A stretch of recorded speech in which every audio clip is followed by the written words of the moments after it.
Like the game against David Arnett, this game was also from the National Championship, and it was also in the last round on the first board for the title.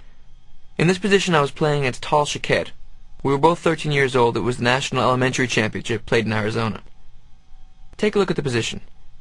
It's from the Pelican Sicilian, and it's actually been played many times by strong grandmasters. And in this position I played c4. What do you think White's threat was? Imagine you have the black pieces. Your move. Think of this scenario, though. You're playing in the national championship. If you win, you're the national champion. You're the best in the country. There's a lot of pressure there. Whenever your opponent makes a move, the first question you should ask is, what is his threat? That's the most important thing for any of us to think about playing chess. Our opponents always have ideas. In this position I had a very dangerous idea. Do you see what it was? Think about it for a minute. Let's look at what he did. He played g6. I had a trap waiting for him. Now before we go on, I want to say something about traps, because when I work with my students, and I have a lot of kids who I work with in a public school in New York City, they always want to set traps for their opponent. They always want to trick them. There's a very important rule about traps. Only set traps when it doesn't make your position worse. If you have a natural move which develops your pieces, which makes your position a little bit better, it's good to set a trap. But never make your position worse by setting a trap. Sometimes you're going to make a move which makes your position really bad, but maybe he'll fall for this thing and I can win right away. That's not the right way to play chess, because we have to always assume that our opponents are good. In this position, I set a trap by playing c4, but it was the natural move in the position as well. I'm defending my d5 pawn. I'm taking a little more space on the queen side. It's a good move for me to play. Now after he plays g6, have you found my threat yet? I played queen a4. And suddenly black is in huge trouble. I'm threatening mate in one, two ways. Both knight takes d6, double check and mate. And knight c7 will end the game right away. And the amazing thing is there's no way for black to defend against it without losing material. Take a look at it. If he plays bishop d7, what would I do? We have mate in one with what's called a smothered checkmate. Knight takes d6. See how the black king is smothered by his own pieces? The queen, bishop, knight, and other bishop, and pawn on f7. All lock the black king in. Knight takes d6 is mate. The game would end right away. Another try would be queen d7. What would you play now with white? Don't go on until you see it. I have two ways to win material, in fact. I have to take advantage of the pinned piece. Do you see White's idea? The first one is knight c7 check. The queen can't take the knight because the queen is pinned to the king, so the king has to move over to d8. Notice, of course, that it would be a big mistake for me to take his rook right away, because after knight takes a8, my queen is hanging on a4. It's important for me to use the in-between move. Queen takes d7. He would take back, bishop takes d7. And then after knight takes a8, I've won a rook. But in this position, I've won a rook, and my knight is trapped, and he can win it. He'll probably play the next two moves, king c8, followed by king b8.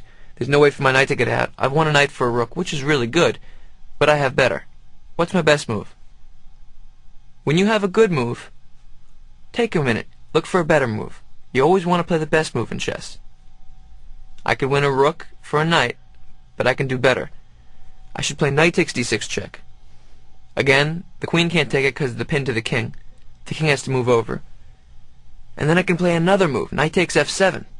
Check once more. I've taken two pawns already, and now I'm forking the other rook. Let me ask you a question. What would you do if you played king c7? Here I'd have the option of using another in-between move. I could play d6. Check. The king goes back to b8. Then I could trade queens. Queen takes d7. Bishop takes d7. And now I have the option of taking either his rook or taking his knight and then his rook. My position is really winning. So after knight f7 check, he would go to e8. Then I would trade queens. Queen takes d7. Bishop takes d7. And now it's time to take the rook. Knight takes h8.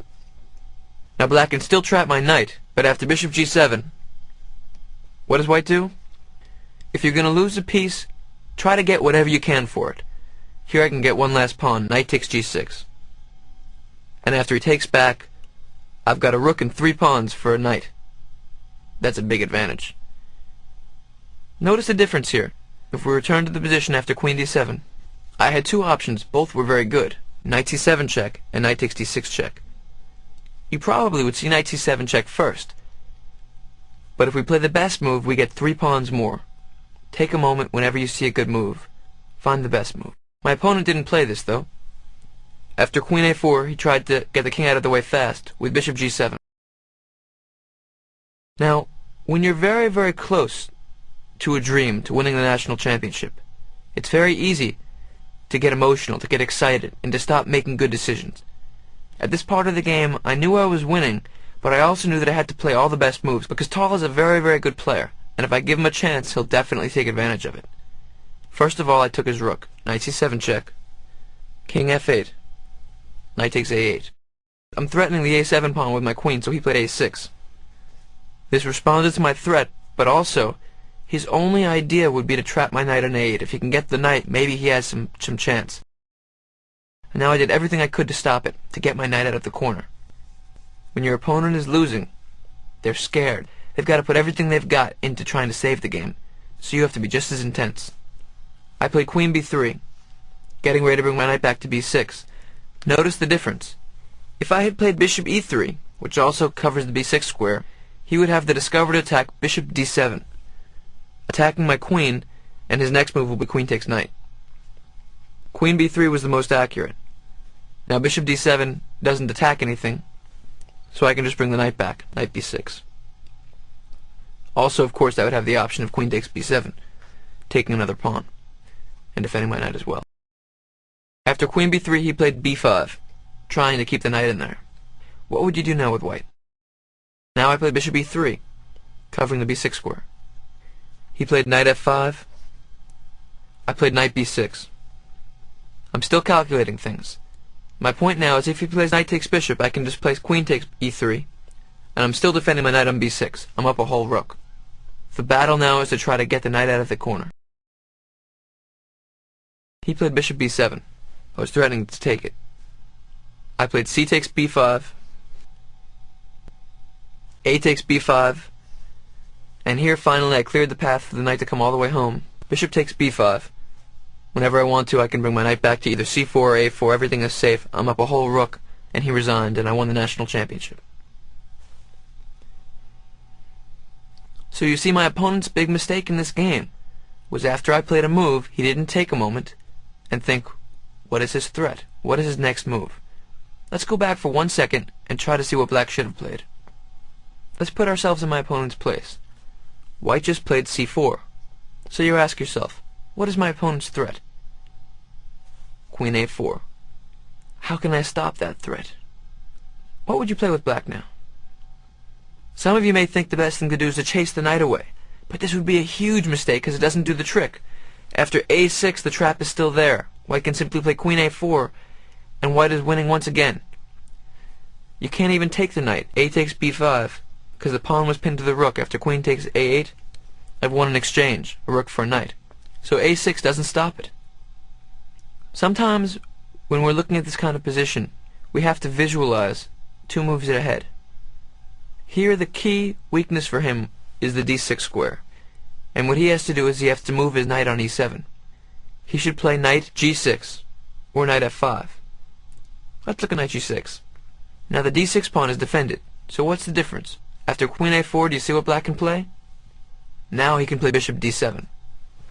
Remember, with the knight back on e7, knight takes d6 was mate. But now with the knight gone, the d6 pawn is defended, and black is fine. So if Tal had asked, what is my opponent's threat? He would have found it, probably would have found knight g6, and the game would have continued. The national championship was on the line, and he didn't ask, what is my opponent's threat?